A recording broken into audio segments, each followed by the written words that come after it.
미국 TV 스포츠 중계를 보면 가끔 관중석에서 요한복음 3장 16절이라고 하는 피켓을 들고 있는 사람들이 있습니다. 제가 사진을 찾다가 잘 못 찾아서 저 사진을 올렸는데, 요한복음 3장 16절 저 복음의 말씀을 전국으로 방송되는 그 중계 시간에 전국 시청자들이 다 보게 하겠다 하는 그런 지혜로운 방법으로 저 방법을 택하는 겁니다. 그러니까 TV 정식 광고를 돈으로 준다면 아마 상당한 돈을 내야만 자주 비춰줄 수 있을 텐데, 이 TV로 중계를 할 때 카메라가 피해가면 안 되는 자리, 거기에 자리에 잘 잡아서 앉으면 카메라가 어쩔 수 없이 거기를 계속 이렇게 비치는데, 저 피켓을 들고 그렇게 자리에 앉는 효과적인 전도를 활용하는 사람들이 있습니다. 미국에서 직접 이 광경을 봤던 어떤 사람에 의하면 해프닝도 있었다고 하는데, 미국 프로야구 월드 시리즈인지 아니면 리그 챔피언 결정전 시리즈였는지는 정확하지 않지만, 홈플레이트 바로 뒤에 이 요한복음 3장 16절이라고 하는 피켓을 들고 올렸다가 내렸다가 올렸다가 내렸다가 하는 그런 사람이 하나 있었답니다. 이 사람은 센터필드 뒤쪽에서 홈플레이트를 쭉 이렇게 비춰주는 카메라가 있습니다. 그 카메라에서 우측 타자가 들어와서 자리를 쫙 잡으면 왼쪽 위에 자기가 하던 피켓 요한복음 3장 16절이 쫙 비치게 그렇게 만들어서 그 어마어마한 대회를 하는데 계속해서 우타자가 들어서기만 하면 이 요한복음 3장 16절이 쫙 비치게 한 겁니다. 그런데 해설자가 계속해서 이제 그 광경이 뜨니까 마침 이제 존이라고 하는 선수가 등장했는데, 저 피켓을 저렇게 들고 열심히 들었다 내렸다 하는 저 사람은 좌안에 광팬이 틀림없는 것 같습니다. 왜냐하면 그 좌안이라고 하는 퍼스트 네임을 가지고 있는 선수가 타율이 3할 1푼 6리였습니다. 그래서 요한복음 3장 16절인데 그걸 이 타율 3할 1푼 6리 그걸 알고 존을 열심히 응원하는 피켓을 드는 줄 알고 이 해설자가 그렇게 해설을 했답니다. 사실은 요한복음 3장 16절이라고 적혀있는 그 피켓을 들면 예수 안 믿는 사람들도 저게 바로 성경 요한복음 3장 16절이구나 대충 감 잡을 정도로 너무 유명한 기절인데, 이 해설자 같은 경우는 자기의 몰상식함을 전국에다 상중계를 한 겁니다. 자기의 몰상식함을. 그래서 웃지 못할 그런 해프닝이 있었다 그러는데, 요한복음 3장 16절, 이건 사실 선교사님들이 선교지에 제일 먼저 이제 들어가서 언어 사역을 하고 난 다음에 그들의 언어로 가장 먼저 번역하는 대표적인 성경 기절이 바로 요한복음 3장 16절입니다. 또 주일학교 아이들이 교회 가서 성경 말씀을 이제 암송할 때쯤 되어서 가장 먼저 암송하는 성경 기절이 바로 요한복음 3장 16절입니다. 그러니까 모든 사람들의 성구, 또 기독교의 마그나 카르타, 기독교 복음의 심장 같은 그런 역할을 하는 것이 바로 요한복음 3장 16절이라는 것입니다. 왜냐하면 이 귀절 속에 우주 최고 최대의 빅뉴스가 그 속에 담겨 있기 때문입니다. 어마어마한 뉴스가 그 속에 들어있는 것이죠. 이 뉴스는 징기스칸이 100만 대군을 이끌고 히말리아 산맥을 넘었다고 하는 뉴스, 또 콜럼부스가 대서양을 횡단해서 신대륙을 발견했다고 하는 뉴스, 나폴레옹이 온 유럽을 지배한 뉴스, 닐 암스트롱이 달나라에 착륙했다 하는 그 뉴스도 어마어마한 뉴스들이지만, 그 뉴스들보다도 훨씬 더 대단한 뉴스가 담긴 것이 바로 요한복음 3장 16절입니다. 그래서 마르틴 루터는 이 구절을 성경 전체가 담고 있는 그 복음 중에 복음이다 그렇게 표현을 했고, 또 성경 전체를 축약한 복음이다 그런 표현을 썼습니다. 이 구절 속에 복음의 진수가 압축되어 있어서 성경의 백미라고 불리고, 이건 성경의 에센스다 그렇게 봐야만 할 내용이 바로 이 속에 있다는 것입니다. 신구약 성경 66권을 만약에 컴퓨터 안에 이렇게 넣어서 한 절로 축약을 해봐라, 그럴 경우에 나올 법한 기절, 이게 바로 요한복음 3장 16절이라는 것입니다. 어떤 사람이 이 요한복음 3장 16절을 이렇게 설명을 했습니다. 한번 화면을 보시면 하나하나 이제 단어를 설명을 하는데, 하나님이 이것은 가장 위대하신 아버지라는 거예요. 세상을 이건 가장 위대한 필요라는 거예요. 이처럼 사랑하사 가장 위대한 사랑, 독생자를 주셨으니, 이건 독생자 주신 것이 가장 위대한 희생이라 그랬고, 그를 믿는 자마다 이건 가장 위대한 초청이다. 멸망하지 않고 이건 가장 위대한 구원이고, 영생을 얻게 하려 하심이라, 이건 가장 위대한 소망이다. 그렇게 말했습니다. 저 속에 들어있는 단어 하나하나를 음미하면서 그 하나하나가 의미하는 바가 너무나도 중요하고 의미심장하기 때문에 그 하나하나에 나름대로 저렇게 설명을 붙여본 것입니다. 멋지죠? 요한은 성경 속에 있는 이 복음의 핵심을 사랑이라고 봤습니다. 그래서 요한은 자기의 복음서인 이 요한복음서 속에 사랑이라고 하는 단어를 36번 썼습니다. 요한복음 첫날 설교 말씀 때 말씀을 드렸습니다만, 요한 1서를 빼고 나머지 신약 성경 전체에 나와 있는 사랑이라고 하는 단어의 2배에 해당되는 그 사랑이란 단어가 요한복음서 속에 들어있다는 것입니다. 16절에서 그 사랑이 독생자를 주셨고 그 사랑이 멸망받을 수밖에 없는 사람에게 영생을 줬다, 생명을 줬다, 구원을 줬다. 그러니까 이건 엄청난 선물이라고 설명한 요한.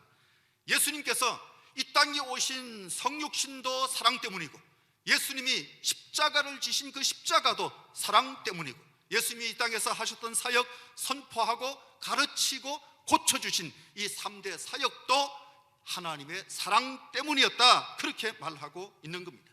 오늘은 이 16절 표현 중 하나인 이처럼 사랑하사, 말씀의 제목을 이처럼 사랑하사 그렇게 정해서 말씀을 나누는데, 어떤 신학자가 표현했던 드리에스 러브, 그 신학자가 표현한 것을 중심으로 해서 한번 말씀을 펼쳐가 보도록 하겠습니다. 첫 번째는 서브린 러브, 주신 사랑이다, 주권적 사랑이다, 하나님의 주권적 사랑이다, 그런 의미입니다.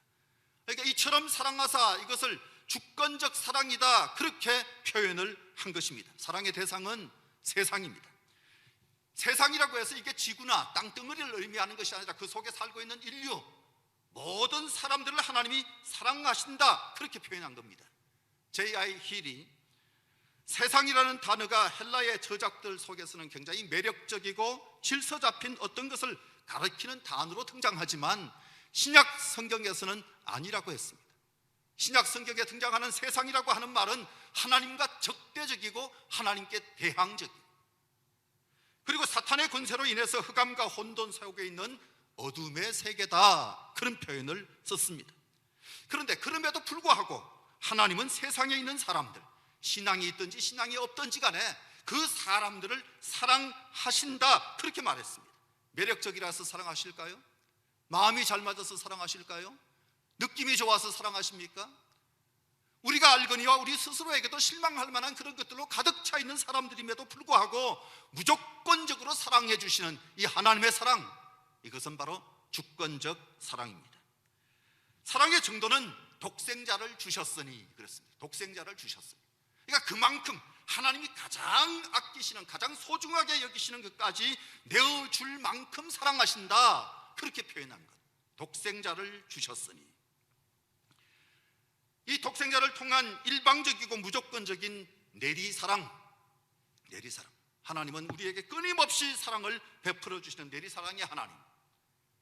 이 사랑은 기독교의 근본 정신이기도 하고 최고의 가치관이기도 합니다. 그런데 코로나 시대를 지내오면서 기독교의 이미지는 사랑은커녕 이기적이고 고집불통 그리고 독선적인 집단으로 추락하고 말았습니다. 기독교 내부에서마저도 사랑이냐 예배냐 이걸로 갈등합니다. 일부 교회는 줄곧 우리는 대면 예배만 드렸다, 그걸 자랑스럽게 말합니다. 그게 진정한 예배이고 예배에는 목숨을 거는 것이 당연하지 않느냐, 그렇게 말하는 것입니다. 그런데 코로나 때문에 전 세계가 다 고통을 당하고 있습니다. 우리 한국의 전체 감염자 13여 명 중에서 5.5%가 교회에서 감염이 됐습니다. 교회 숫자로는 한 230여 개 교회에서 감염이 됐다고 하는데, 교회가 주요 감염원 중에 하나가 되어버렸고 국민들의 지탄의 대상이 된 것도 사실입니다. 그래서 어찌 보면 그들의 자랑이 교회 이미지를 실추시키는 역할을 한 셈이 되고 말았습니다. 어떤 분들은 이렇게 얘기하면 교회가 타겟이 되었기 때문에 그런 것이지 대면 예배 드린 우리가 뭘 그렇게 크게 잘못했다는 얘기냐 그러면서 발끈할 수 있습니다. 교회가 타겟된 느낌 맞습니다. 억울한 측면이 있습니다. 그런데 그래도 하나님의 사랑의 측면에서 이웃을 생각한다면 대면 예배만 고집한 것은 한국교회가 반성해야 될 부분이 있다고 생각합니다. 이기적이고 독선적이라는 세상의 비판이 나올 법도 했습니다. 다분히 억지 주장이 있었습니다. 그래서 교회들 속에서 누구 목소리가 큰가 이게 중요한 것이 아니고 누가 고집이 센가 이것도 중요한 것이 아니고 가장 교회에서 중요한 것은 하나님의 말씀입니다. 하나님의 말씀대로 해야만 할 것입니다. 마태복음 5장 23절 24절을 보시면 예물을 제단에 드리려다가 거기서 내 형제에게 원망 들을 만한 일이 있는 것이 생각나거든 예물을 제단 앞에 두고 먼저 가서 형제와 화목하고 그 후에 와서 예물을 드리라. 예배보다 형제 화목이 먼저라고 했습니다. 예배보다 사랑이 먼저라고 했습니다. 이게 구약 예언자들의 정신이기도 합니다. 발끈하는 분들에게 묻고 싶습니다. 온라인 예배는 예배가 아닌가? 비대면 예배라고 하는 용어는 부적절합니다. 이 용어를 만든 것은 정치인들이고 우리 사회가 이 용어를 만들었습니다. 왜 이게 부적절하냐 하면 예배는 하나님께 드리는 것입니다. 그러니까 하나님 앞에는 비대면 예배라고 하는 것은 없습니다. 비대면 속에서 예배하자 말은 맞습니다. 그런데 금방 들었을 때 예배의 초점이 하나님께 맞춰져야 되기 때문에 비대면 예배라고 하는 것은 적절한 표현이 아닙니다. 온라인 예배로 드리는 것이 한계가 있는 것도 맞습니다. 하지만 분명한 것은 온라인 예배도 예배입니다. 예배의 본질을 무시한 억지 주장을 펴서는 안 될 것입니다. 사마리아 여인 하나가 우리가 지금까지 여기 그리심산에서 예배해 왔는데 당신들은 예루살렘에서 예배해야 된다 그러던데 어떻게 해야 합니까? 하고 묻습니다.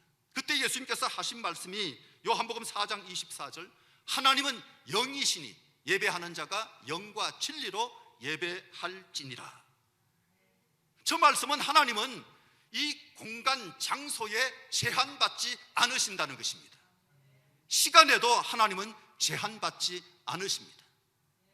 그러니까 무조건 주일 예배는 11시에 드려야 된다 그것도 아닙니다. 더운 지방에서는 저녁에 주일 예배를 드려도 괜찮습니다. 초창기에 선교사님들은 이 게으르고 나태한 사람들아 주일 예배는 11시에 드려야지 그러면서 사람들을 벌세운 사람들도 많이 있었습니다. 지금은 이제 좋아져서 이 사람들이 자는 시간에 예배 드리라고 나오라고 하면 이건 벌세우는 거다 이거 깨닫고 이제 바뀌긴 했습니다만 처음에는 안 그랬거든요. 여러분 예배의 핵심이 뭡니까? 예배의 핵심은 하나님의 임재입니다. 하나님이 계신 곳에서 하나님 앞에 예배 드리는 거잖아요. 하나님은 우리에게 지금 좋은 전파를 통해서 또는 매스메디아를 통해 가지고 얼마든지 예배할 수 있는 좋은 길을 열어주신 것입니다. 하나님의 축복입니다. 그런데 현장 예배 굳이 이걸 강조해야 된다면 예배의 효과성 때문입니다. 분명한 것은 온라인 예배보다 현장 예배가 집중이 더 잘 됩니다. 집에서 온라인으로 예배 드리는 분은 갑자기 냄비가 펄펄 끓으면 예배 드리다가도 벌떡 일어나가지고 냄비에 가서 불 꺼야 합니다. 거기 가서 냄비만 파르륵 끓습니까? 사방에서 마음을 흐트러 뜨릴 만한 것들이 자꾸 생기거든요. 그래서 온라인으로 예배 드리면 집중하기가 어렵습니다. 그러나 여기는 뭐 지금 냄비 끓을 일이 없잖아요. 그러니까 예배에 보다 집중할 수가 있는 것이고 또 예배 와서 예배를 드리다 보면 찬송하는 전도사님이 열심히 기타를 치고 저렇게 찬송하는데 나는 오늘 아침에 노래 부를 기분이 아니지만 그러나 저렇게 열심히 하는 거 보니까 나도 모르는 사이에 입이 뻥긋뻥긋하기 시작한단 말이죠. 저 권사님은 지금 찬송할 수 있는 분위기가 아닌 것 같은데 저 권사님이 저렇게 찬송을 열심히 하네. 도전받고 같이 분위기를 타고 예배를 드릴 수 있는 그런 은혜를 누릴 수 있기 때문에 현장 예배가 훨씬 더 좋은 것은 사실입니다. 지금은 비상 상황이 있게 온라인 예배를 변경을 이렇게 하지만 정상 상황이 있거나 1단계 정도에서는 예배드리러 나오는 것이 좋습니다.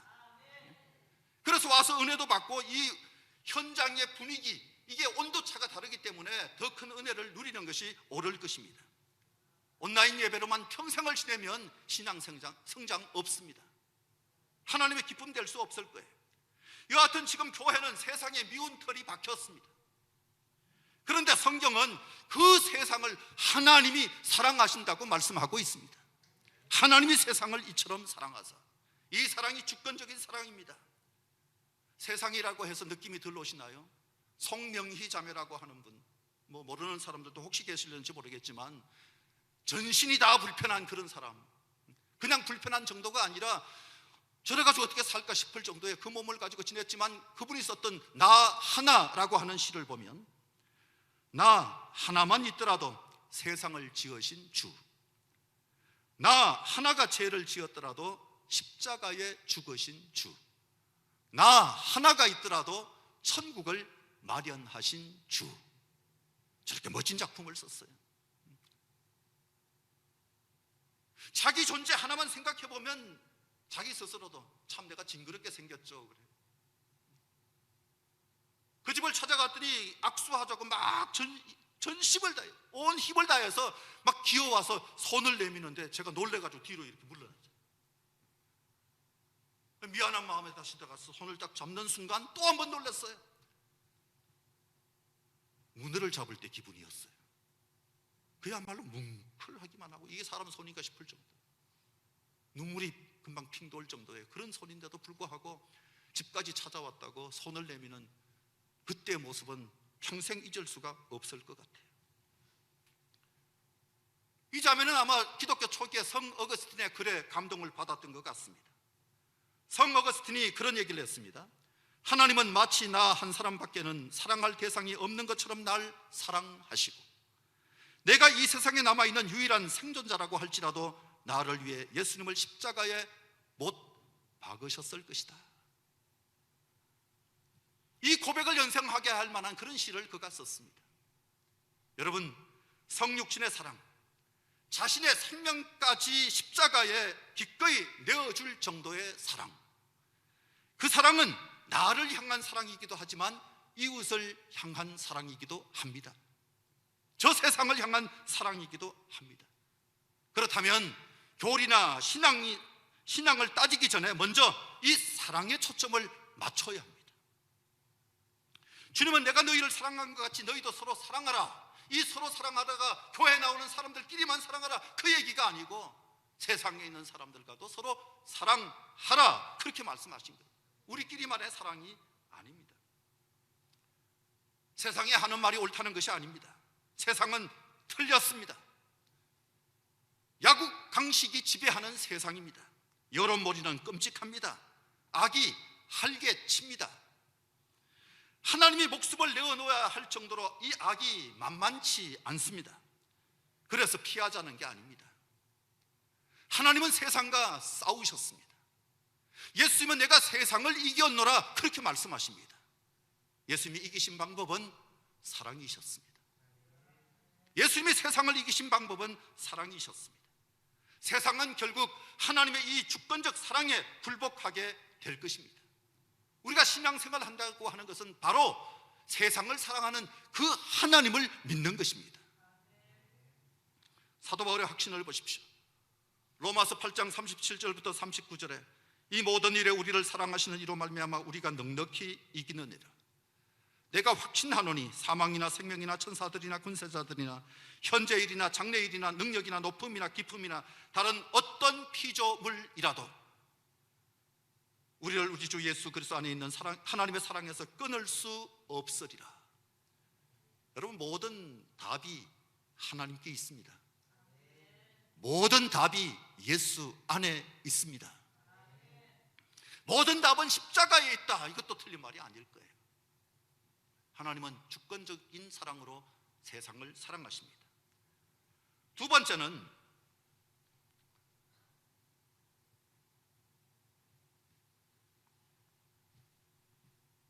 sacrificial love, 희생적인 사랑이다. 희생적인 사랑이다.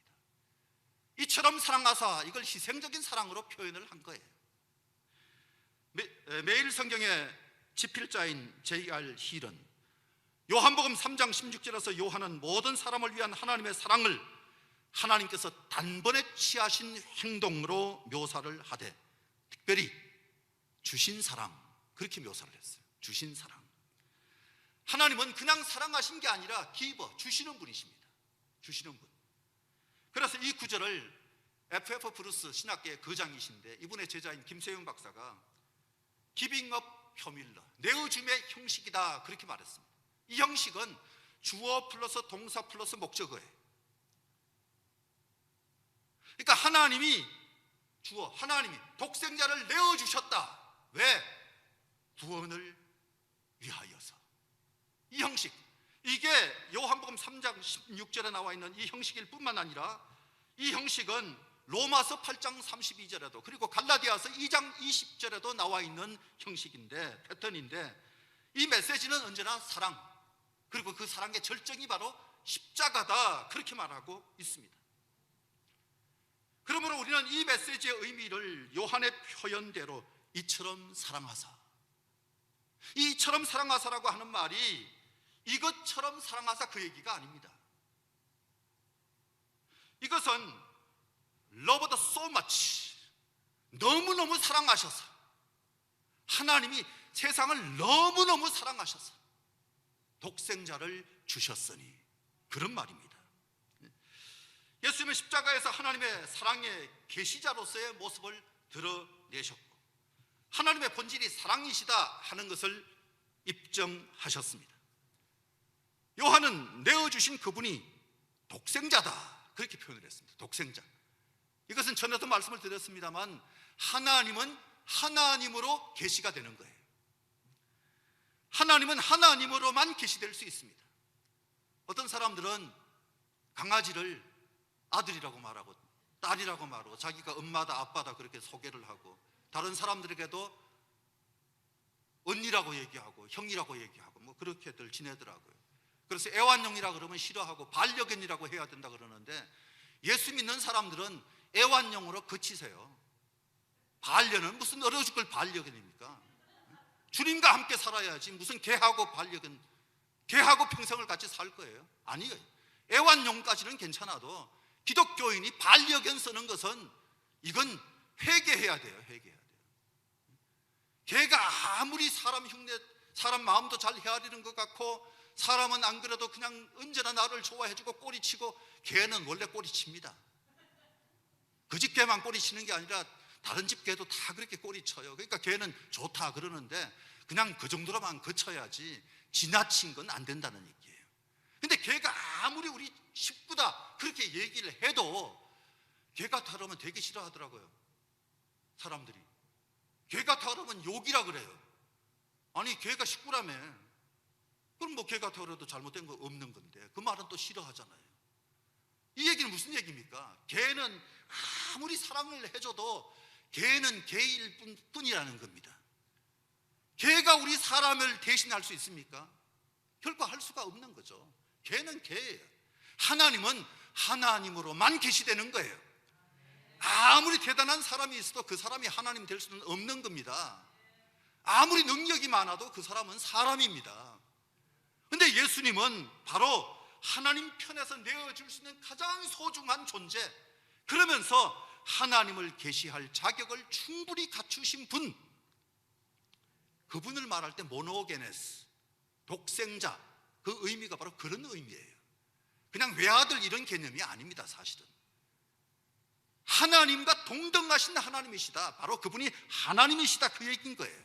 그 하나님이 세상을 이처럼 사랑하사, 하나님은 동질의 아들을 죽기까지 내어주신 분이신데 그 목적이 뭡니까? 세상을 구원하기 위해서예요. 세상을 구원하기 위해서. 17절에서 하나님이 그 아들을 세상에 보내신 것은 세상을 심판하려 하심이 아니요 그로 말미암아 세상이 구원을 받게 하려 하심이라.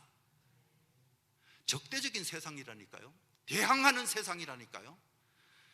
사단의 근세로 흑암과 혼돈 속에 있는 어둠의 세계라니까요. 그럼에도 불구하고 하나님은 그 세상을 사랑의 대상, 구원의 대상으로 여기신다 하는 것입니다. 몰라서 함부로 교회를 말하지, 무식해 이렇게 얘기하고 그냥 세상과 등지라는 것이 아니라 하나님은 그 세상을 위해서 독생자를 내어주셨다. 이건 위대하고 무한한 사랑입니다. 그야말로 최대의 사랑입니다. 하나님께서 세상을 사랑하실 때 바로 이처럼 사랑하셨다. 너무너무 사랑하셨다. 이 큰 사랑에 감동했던 요한은 결국 요한 1세에서 아예 하나님은 사랑이시라, God is love, 하나님은 사랑이시다, 그렇게 선언했습니다. 사랑은 기독교의 핵심입니다. 사랑이라고 하는 것은 인간을 변화시키는 가장 위대한 창조 예술입니다. 사랑은 위대한 힘을 가지고 있는 것입니다. 물론 아픔을 동반할 때도 있습니다. 그래서 주님을 십자가에 못 박게 한 것은 못이 아니라 사랑이다, 그렇게 표현하기도 합니다. 저 천국문을 여는 열쇠가 바로 믿음이라고 한다면 천국의 헌장이 사랑이라고도 합니다. 신앙생활의 알파가 믿음이라고 한다면 사랑은 신앙생활의 오메가다, 그렇게 표현하기도 합니다. 그리스도가 십자가에 달려 돌아가실 때 하나님은 세상을 향해서 내가 너를 사랑한다, 내가 너를 사랑한다, 그 십자가 위에서 절규하셨습니다. 하나님은 사랑이십니다. 하나님의 사랑은 배고픈 사람에게 뜻 한 덩이 나눠주는, 구제하는 그 정도의 사랑이 아닙니다. 인간 사회에서 소외된 모든 자들에게 친구가 되어주는 박애정신 정도도 아닙니다. 그 사랑은 십자가 대속의 사랑입니다. 독생자를 내어주신 사랑의 절정, 그게 십자가. 벼랑 끝 사랑처럼 보이는 그 십자가는 우리의 손을 끝까지 잡아주시는 하나님의 사랑입니다. 하나님의 위대한 승리고 하나님의 영광입니다. 그 십자가 때문에 우리가 구원을 얻게 됐습니다. 요한복음에 보면 골고다 언덕길로 올라가시는 예수님의 그 고통스러워하는 모습이라든가 십자가에 못 박히실 때 그 비참함, 이런 것은 일체 다루지 않은 듯합니다. 가상 실현을 하셨습니다만 요한복음에서는 다 이루었다, 그 십자가는, 요한이 선언한 십자가는 승리의 함성을 외치신 예수님으로 그렇게 소개를 하고 있는 거예요. 결코 골고다 십자가의 비통한 비극 같은 것은 다루지 않습니다. 영광스럽고 예수님이 마지막에 선언했던 그 최후의 선언을 보더라도 위대한 승리의 자리가 바로 십자가. 그래서 십자가는 수치와 비극이 아니고 저 하늘나라로 가는 첩경이고 하늘나라로 가는 대로라고 하는 사실을 강조한 것이 바로 요한입니다. 마지막으로 saving love, 구원하는 사랑. 이처럼 사랑하사, 이게 바로 구원하는 사랑이라 그렇게 표현을 했습니다. 이는 그를 믿는 자마다 멸망하지 않고 영생을 얻게 하려 하심이라.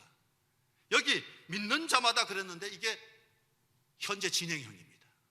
이건 무슨 얘기냐 하면 믿고 또 믿고 계속해서 믿는 것, 이게 바로 믿는 자마다. 과거에 언제 믿었던 그게 아니라 지금도 믿고 계속해서 믿는 것, 그게 바로 멸망치 않고 영생을 이루게 하는 것, 그렇게 말씀하고 있는 겁니다. 다른 말로 성령의 컨트롤을 계속 받는 거예요. 성령의 컨트롤을 계속 받는 것. 그래서 요한복음의 중심 주제는 믿어야 할 예수님입니다. 믿어야 할 예수. 요한은 믿음이라고 하는 단어를 명사 대신에 계속해서 동사를 쓰는데 요한복음에 98번 썼어요. 98회. 3장에서도 7번 쓰입니다. 기록 목적과 함께 남긴 요한복음의 일종의 결론이라고 볼 수 있는 부분에도 보면 예수 믿으면 구원받게 된다는 거예요. 예수를 믿어야 구원받는다, 이걸 거듭 강조하는 겁니다. 멸망하지 않고, 멸망할 수밖에 없는데 예수 믿으면 영생, 영원한 생명을 얻는다. 10장 10절에서 내가 온 것은 양으로 생명을 얻게 하고 더 풍성히 얻게 하려 함이라. 양으로 생명을 얻게 하고 더 풍성히 얻게 하려 한다. 생명의 삶, 이 풍성한 삶, 생기가 넘치고 활력이 넘치고 역동적인 인생을 살게 된다는 것. 생수의 강이 막 흘러 넘치는 그와 같은 기쁨이 있는 삶, 분에 넘치는 초가분의 인생을 사는 것이라고 생각하고 목숨 걸고 살 만한 가치가 있는 것.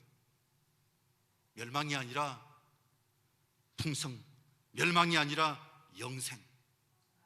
그래서 어마어마한 선물이라는 것입니다. 이 생명은 요한복음의 또 하나의 주제이기도 합니다. 예수님은 생명을 주시는 분이시다. 요한복음에서 23번 강조가 되는 거예요. 생명을 주는 분이시다. 니고데모는 처음 나왔을 때 관심이 하나님 나라에 있었습니다. 그래서 예수님이 하나님 나라를 보려면 거듭나야 된다 그 말씀을 하셨잖아요.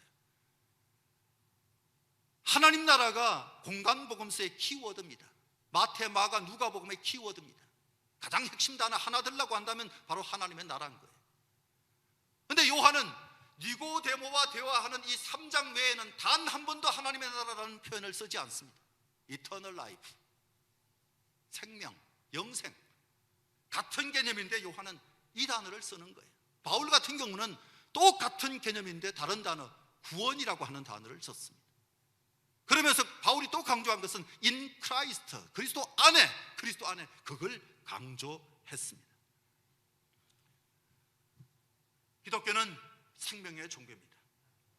단순한 어떤 도덕 또는 수양 이런 것을 하는 곳이 아니라 생명의 종교가 기독교입니다.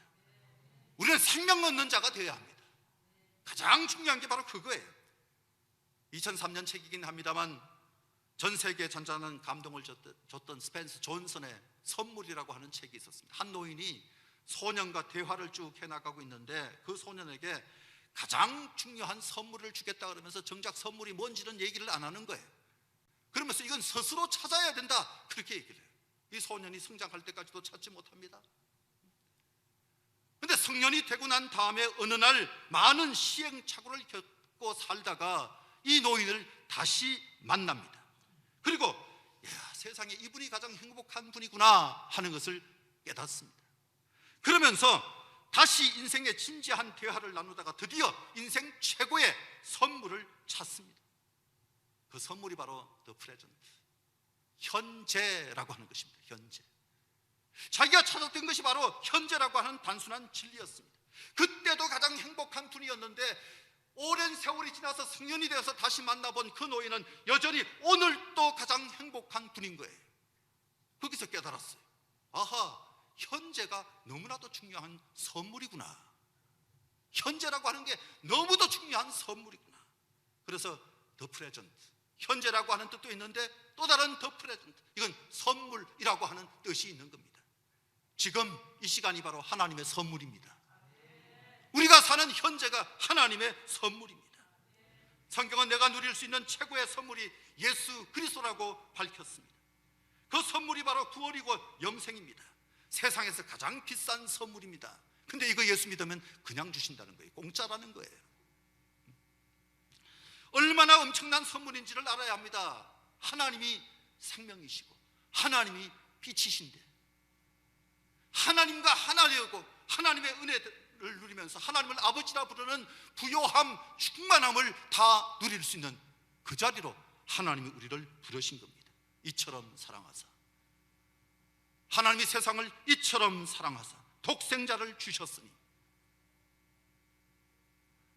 그 하나님이 우리를 사랑하십니다. 그 사랑에 걸맞는 삶으로 주님 앞에 행복하고 세상 사람들 앞에서도 남다르다 하는 인정을 받을 수 있는 사랑의 사람들로 살아갈 수 있기를 주의 이름으로 축복합니다. 할렐루야. 기도하겠습니다. 하나님, 오늘도 주께서 저희를 사랑하신다는 사실을 다시 한번 복음의 진수인 요한복음 3장 16절을 통해서 확인하게 하여 주신 것을 감사합니다. 이 진리를 손에 꽉 잡게 하여 주옵시고 엄청난 축복을 받았다는 사실, 엄청난 선물을 받았다는 사실을 항상 기억하고 행복한 모습으로 신앙생활하는 저희가 되게 하여 주시옵소서. 예수님 귀하신 이름으로 간절히 기도드리옵나이다. 아멘.